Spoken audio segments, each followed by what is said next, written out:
보신 말씀 누가복음 17장 11절에서 19절에 있는 말씀.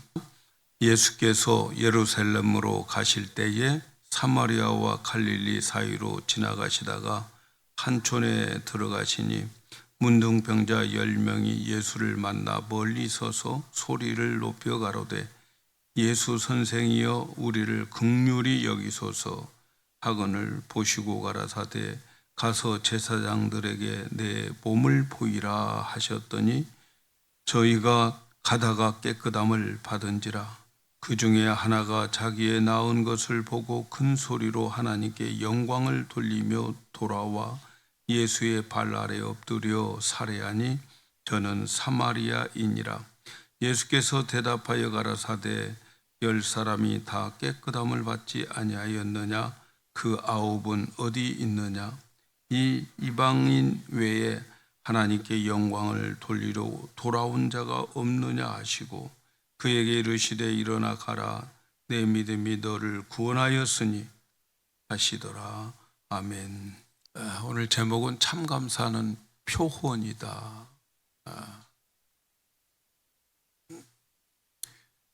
금년도 우리 교회의 표 감사함으로 축복을 누리자. 이 말씀은 2026년은 축복을 누리는 해다 이렇게 생각하시고 달려가시면 좋겠습니다.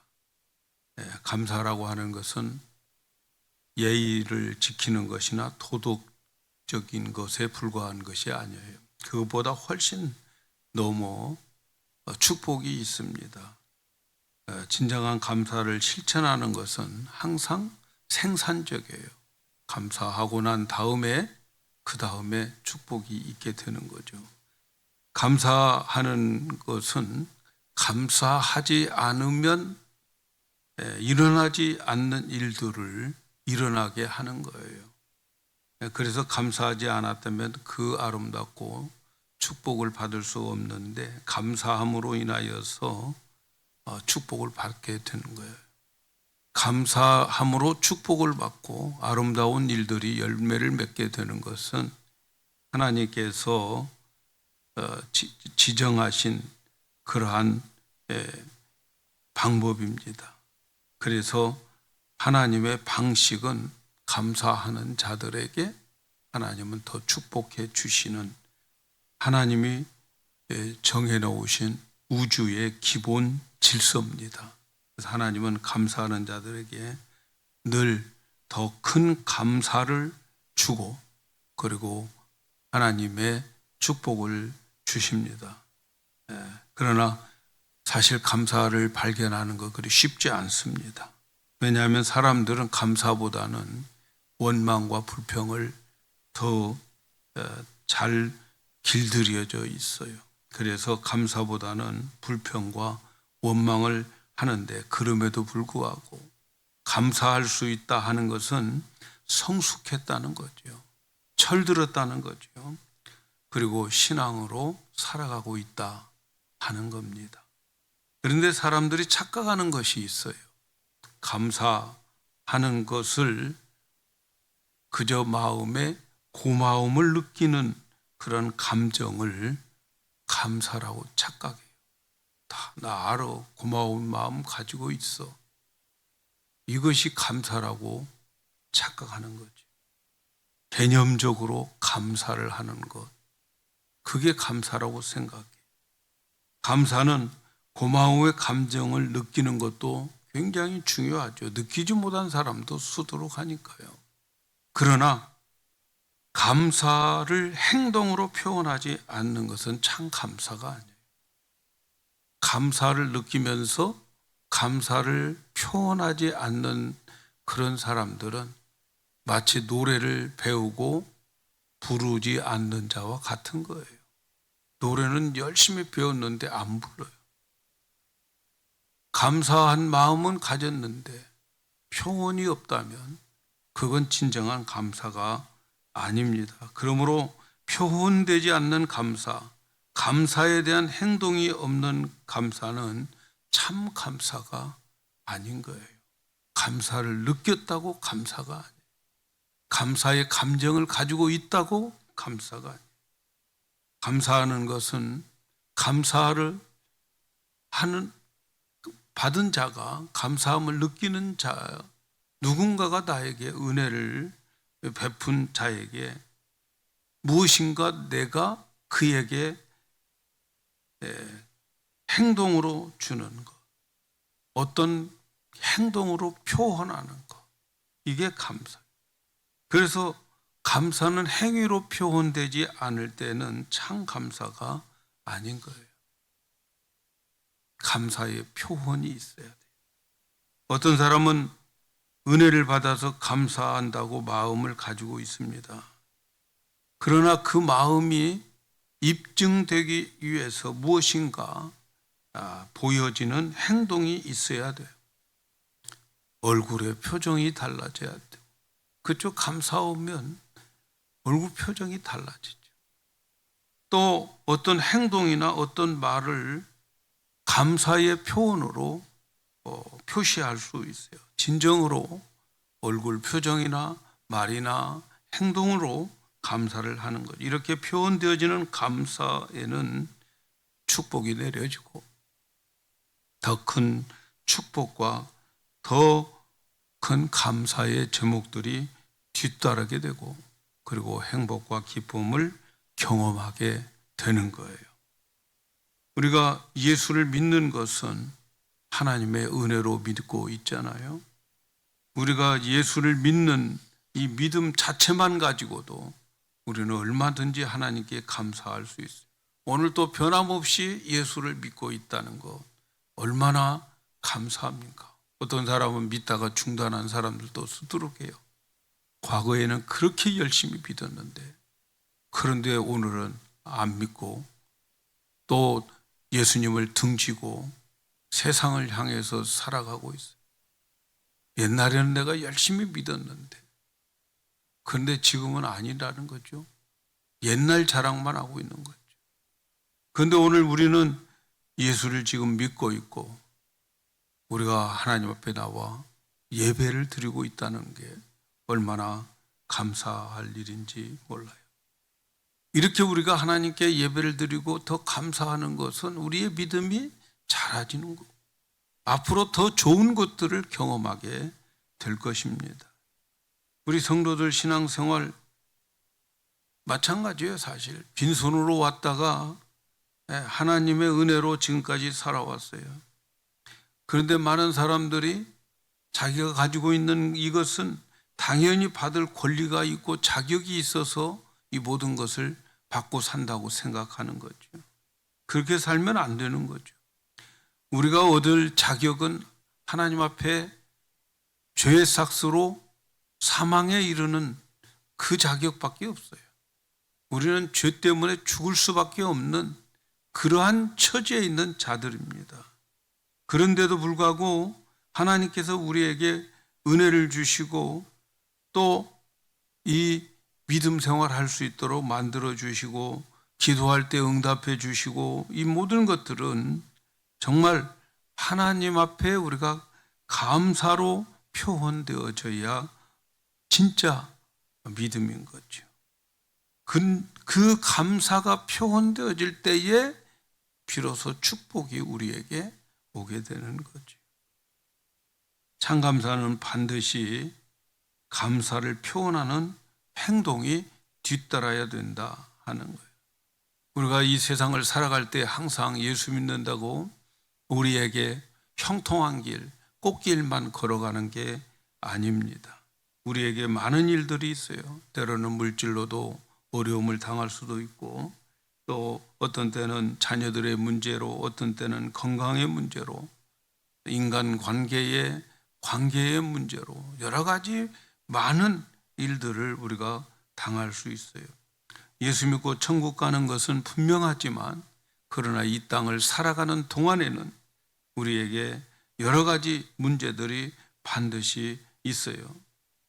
그런데 그러한 문제들이 우리에게 있다 할지라도 그럼에도 불구하고 감사할 수 있다면 얼마나 좋겠습니까?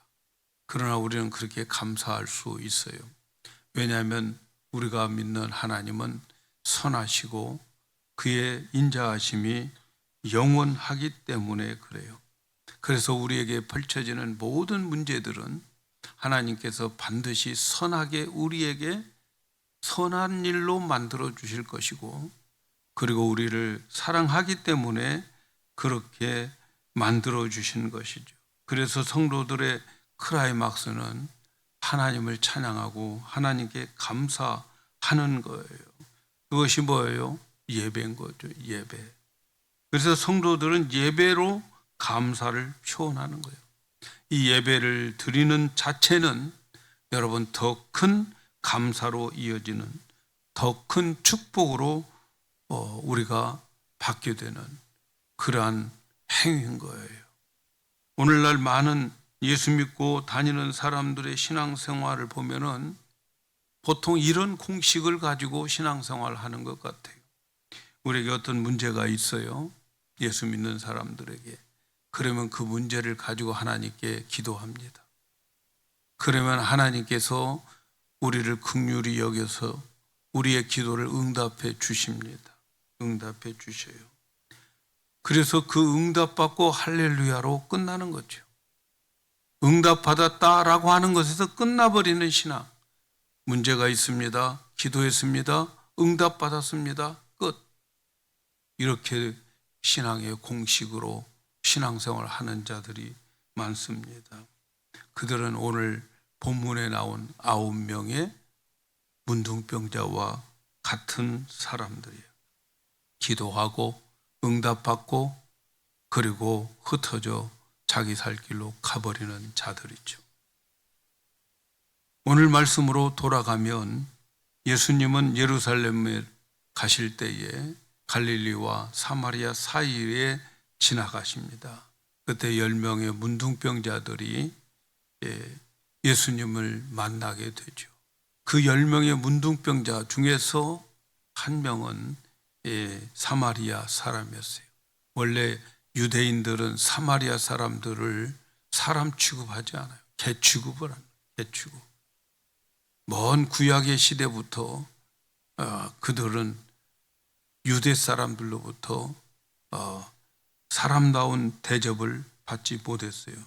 그런데 이 문둥병자 중에 사마리아 사람이 하나 들어가 있어요. 유대인 중에. 근데 이들이 같이 이렇게 어울릴 수 있었던 이유 중에 하나는 그들이 다 같이 문둥병에 걸려 있기 때문에 그런 거죠. 문둥병에 걸려버린 유대인들, 이미 인생의 밑바닥으로 전락되어 버렸기 때문에 유대인이나 사마리아 사람들이나 할 것 없이 함께 어울려 다닙니다. 문둥병에 걸려 있기 때문에 더 이상 높아질 이유도 없고 사람들에게 인정받을 일도 없으니까 그냥 함께 섞여 살아가고 있었던 거죠. 그런데 이들에게 지금 문둥병에 걸려 있지만 이들에게는 놀라운 게 하나가 있었어요. 그건 뭐냐면 예수님에 대한 믿음을 가지고 있었다는 거죠. 그래서 예수님은 우리들의 문둥병을 고쳐줄 수 있다고 하는 믿음을 이 10명이 가지고 있었다는 거예요. 참 놀라운 일이죠. 그런데 예수님이 지나가는 거예요.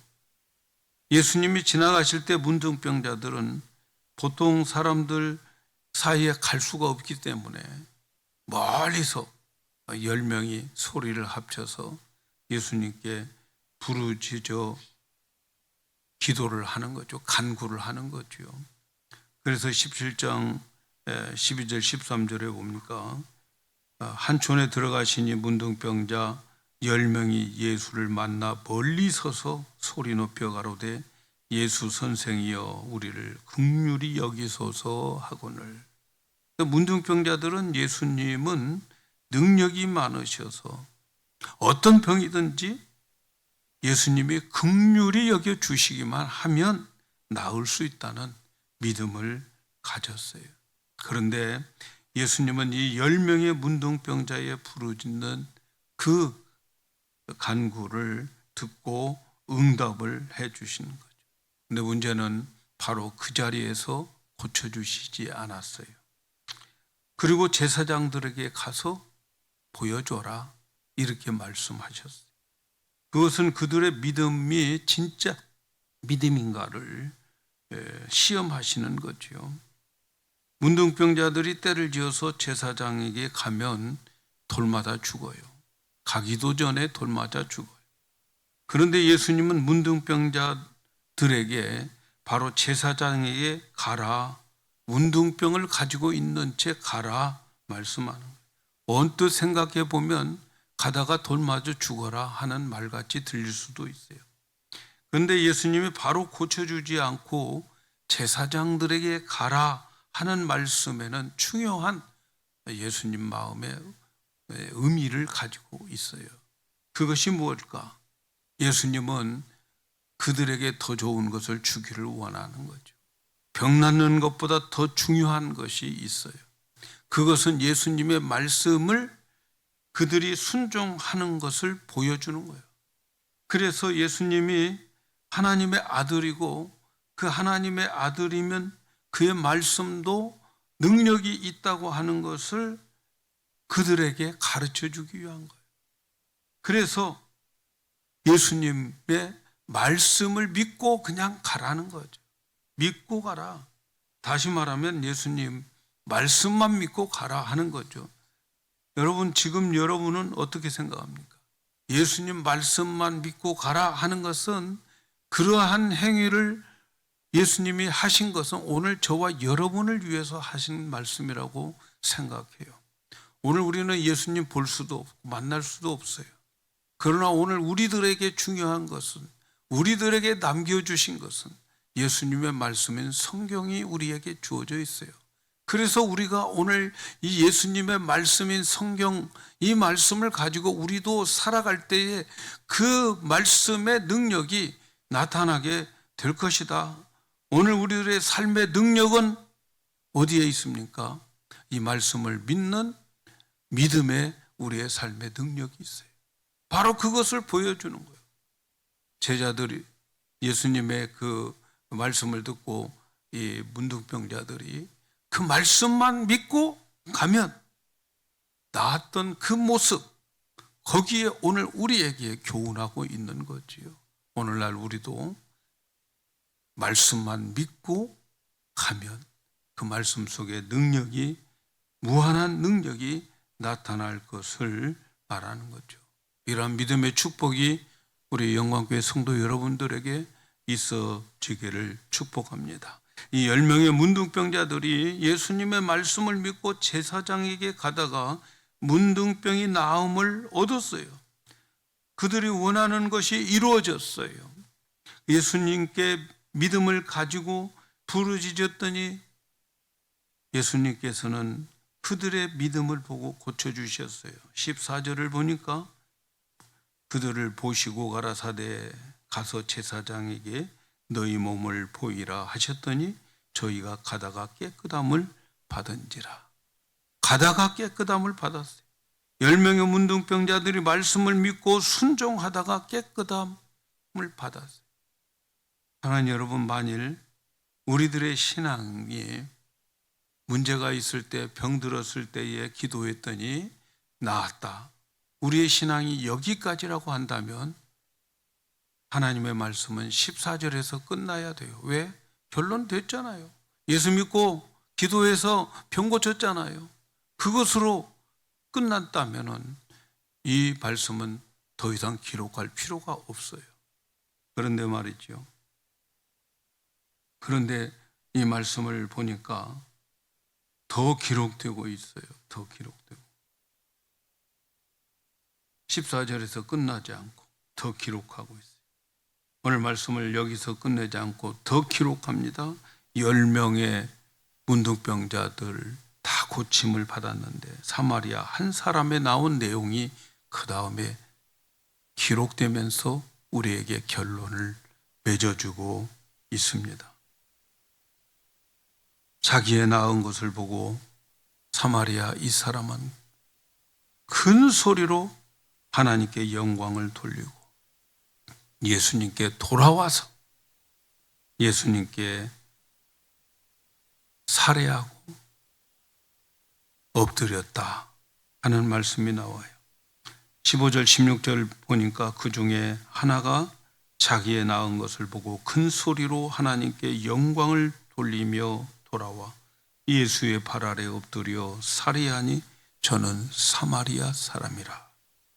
이 사람은 문둥병에서 나음을 얻고 예수님께 돌아와서 감사의 표를 했어요. 감사의 표현을 했어요. 살해를 했어요. 참 감사는 바로 이렇게 감사의 표현이, 감사의 행동이 뒤따라야 된다는 거죠. 감사하는 마음이 표현으로 행동할 때에 감사가 완성되어지는 거예요. 마음이 찡하다고, 마음의 고마움을 느낀다고, 그게 참 감사가 아니에요. 부족한 감사예요. 9명은 문적병자들 치료받고 그들도 예수님에 대한 감사가 없었겠어요? 그들도 마음에 고마움을 가졌을 거예요. 감사한 마음을 가졌을 거예요. 정말 우리를 다시 회복시켜주고 다시 안정된 삶을 살 수 있게 해주신 것에 기쁨과 감사가 분명히 그들에게도 넘쳤을 거예요.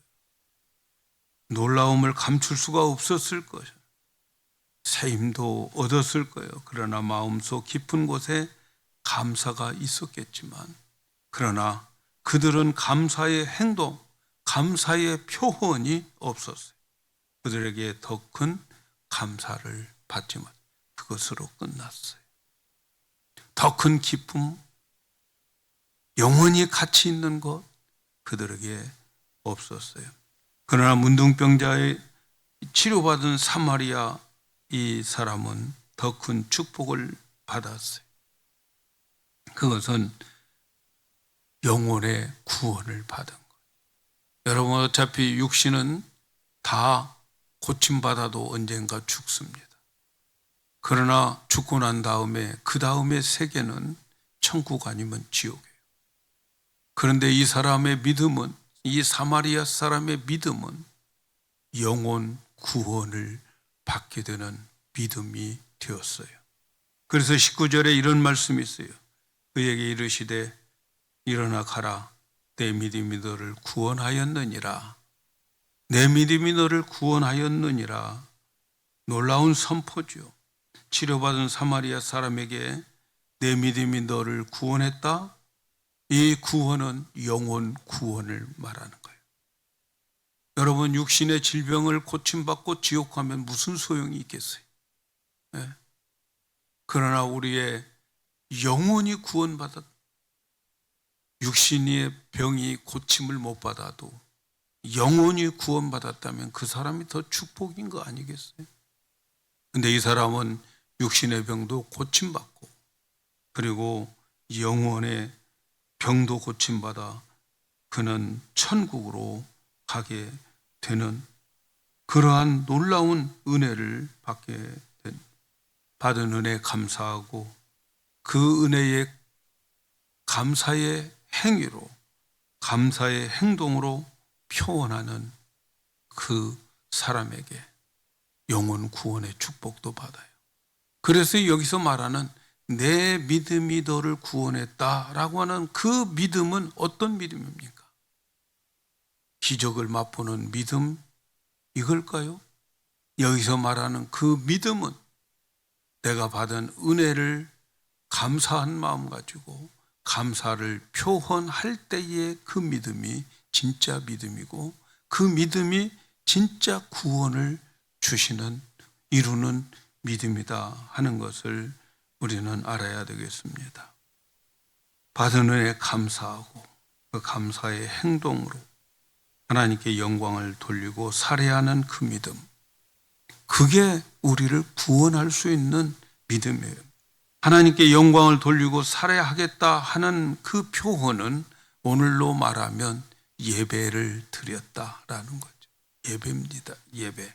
한 주일 동안 살아가면서 감사를 발견했다면, 그리고 하나님께 예배하고 예수님께 살해하는 믿음이 그 사람을 구원하는 믿음이에요. 우리의 감사하면서 주님 앞에 나와 예배드리는 이 믿음은 하나님으로부터 구원받았다고 하는 선언을 듣는 시간들, 선언을 듣는 축복된 선포가 내려지는 시간들이에요. 그래서 성도들이 예배하는 그 예배는 은혜의 표현이고 감사의 표현이고 그리고 그 감사의 행동인 것을 아셔야 돼요. 그래서 저는 목회를 제일 중요하게 생각하는 게 예배예요. 예배에 참여하라고. 많은 사람들을 도와주고 상담하고 이게 다 하는 이유는 딱 한 가지예요. 제 마음속에는 예배 드리자고. 그래서 제일 실망스러울 때는 열심히 도왔는데 예배 빠지는 사람들. 왜 빠졌냐? 하나님 은혜 생각하지 않고 아직도 세상에 막 매여가지고 예배를 드리지 않아요. 참 마음이 아파요. 저는 가끔 우리 교회의 비전이 뭐라고 물어봐요. 여러분, 주보의 우리 교회의 비전은 하나님께 최고의 영광, 최고의 예배를 드리는 것이 우리 교회의 비전이고 저의 비전이에요. 우리가 천국에 가면 할 게 예배밖에 없어요. 여기서부터 우리가 예배에 성숙하고 예배에 익숙하고 천국에 가도 예배에 잘 적응할 수 있는 그러한 성도들, 그것이 저의 목회의 최종 목표예요. 예배입니다. 예배. 뭘 잘해도 예배 빠지면 안 돼요. 예배 빠지면 저는 실망해요. 예배가 제일 중요합니다. 예배가 우리 교회의 최고의 목표라는 것을 아셔요. 저는 가끔 저는 기도를 할 때가 있어요. 여러분, 하나님 나라는요 양에 있는 게 아닙니다. 하나님의 나라는 비율에 있어요. 비율. 네? 어떤 사람이 헌금을 할 때 막 헌금통에 그냥 시끄러울 정도로 막 주르르 헌금하며 막 돈을 갖다 집어넣는데, 그런데 어떤 사람은 부끄러워가지고, 어떤 과부는 부끄러워가지고 이 한 입 이 돈을 헌금하는데 남이 볼까 봐서 몰래 살짝 헌금. 그런데 예수님은 칭찬을 합니다. 누구를 칭찬해요? 헌금 많이 한 사람 칭찬하지 않았어요. 한 입, 엽전 한 입는 그 여인을 칭찬했어요. 뭘 가지고 칭찬했습니까? 뭘 가지고? 비율 가지고 칭찬했어요. 이 사람은 자기의 전 재산을 바친 여자야.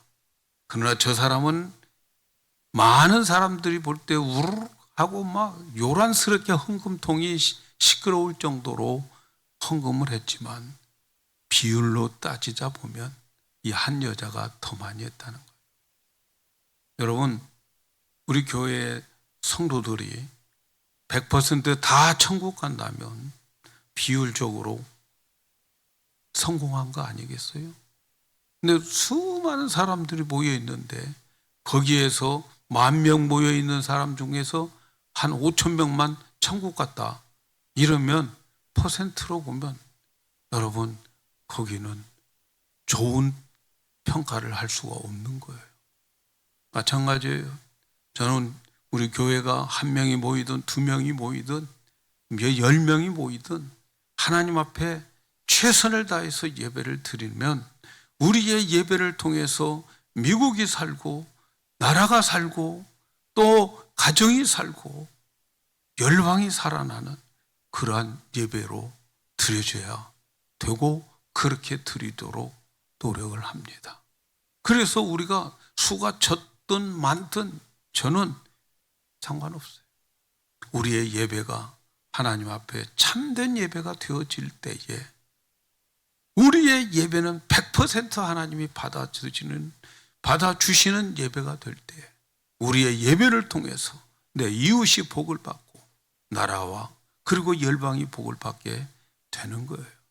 숫자와 상관없습니다, 여러분. 우리에게 각자가 최선을 다해서 드려진 하나님 나라는 절대로 양 가지고 결정하지 않아요. 비율이라고 하는 것을 아셔야 돼요.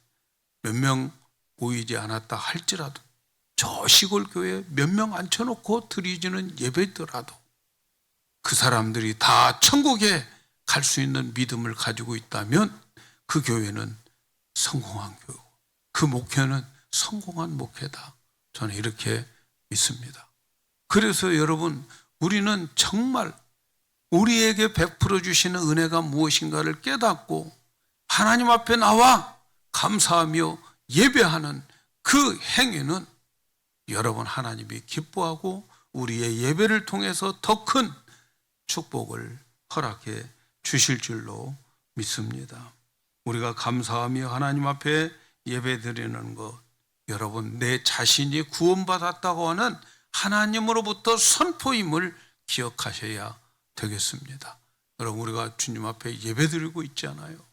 그 예배 드리고 있으면 우리가 받은 은혜에 하나님 앞에 나와 살해하고 감사하는 그러한 예배가 되어서 그 예배를 통해서 내가 드리는 예배를 하나님이 선포한 내 믿음이 너를 구원했다. 이런 선포가 우리들에게 있어져야 될 줄로 믿습니다. 그래서 저의 목표는 항상 예배입니다.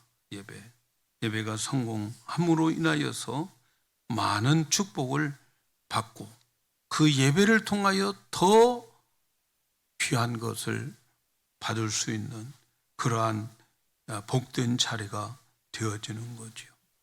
그리고 예배를 드리면 드릴수록 하나님은 나의 구원을 더 확실하게 확인시켜 주게 되는 거예요. 많은 사람들이 문제가 있어가지고 하나님께 기도합니다. 그래서 응답을 받습니다. 그런데 응답받고 나면 9명의 문둥병자들이 되어버려요. 9명의 문둥병자들처럼 행동합니다. 문제가 해결되고 응답되면 하나님께 감사하지만 감사한 마음은 같지만 감사의 표현이 없어요. 예배가 없어요. 이제 기도를 할 필요도 없어요. 내 문제 해결됐으니까. 그리고 옛날에 하나님 붙잡았던 그 주먹을 놓아버려요. 그러면 하나님 어떻게 하시겠어요? 다시 부르려면 어떻게 해요? 또 문제를 놓아야 돼요. 또 문제. 그보다 더 큰 문제를 놓아야 돼요. 그래야 하나님께 나오는 거예요. 하나님께. 그런데 말이죠. 은혜 받고 응답받고 감사하고 예배하는 자들에게는 더 큰 것, 더 큰 축복, 더 큰 믿음 하나님께서 우리에게 인도해 주시는 거예요. 사랑하는 여러분, 우리는 내 믿음을 구원을 받을 만한 믿음인가를 살펴보아야 되겠는데 문둥병이 고침받고 그 큰 좋은 믿음을 가지고 있는 것도 그에게 축복이지만 그러나 신앙의 생활에 있어서 기도하고 응답받고 끝나버리면 안 돼요. 내 믿음을 점검하셔야 돼요. 은혜를 깨닫고 기적을 맛보고 기도 응답이 되고 그리고 난 다음에 그가 받은 은혜에 대한 감사의 표시가 있어요. 그게 예배입니다. 감사가 행동으로 나타나야 돼요. 그것은 우리의 예배를 통해서 입을 크게 열고 하나님을 찬양하고 하나님께 감사를 고백하는 거예요. 여러분, 하나님께 감사하는 데는 비용이 들지 않아요. 비용 안 들어요. 하나님께 예배하는 거 비용 안 들어요.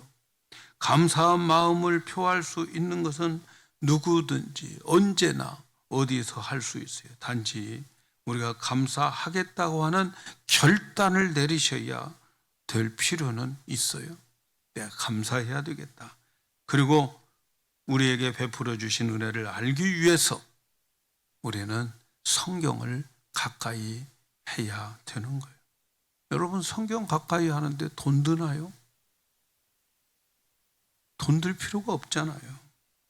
성경을 가까이 하고 성경을 읽고 성경적인 마음을 가지고 세상을 볼 수 있어야 돼요. 감사하기 위해서 그렇게 해야 돼요. 여러분, 성경은 하나님이 하신 모든 일들을 기록하고 있어요. 하나님이 우리의 삶을 운행하고 우리의 삶을 인도하는 그러한 일들을 알아볼 수 있는 방법을 가르쳐 주는 것이 성경인 거예요. 그래서 성경을 가까이 하는 거예요. 말씀을 그래서 열심히 들으셔야 되고 공부도 열심히 하셔야 되는 거예요. 저는 우리 성도들은 감사를 표현하는 참 믿음을 갖기를 축복합니다.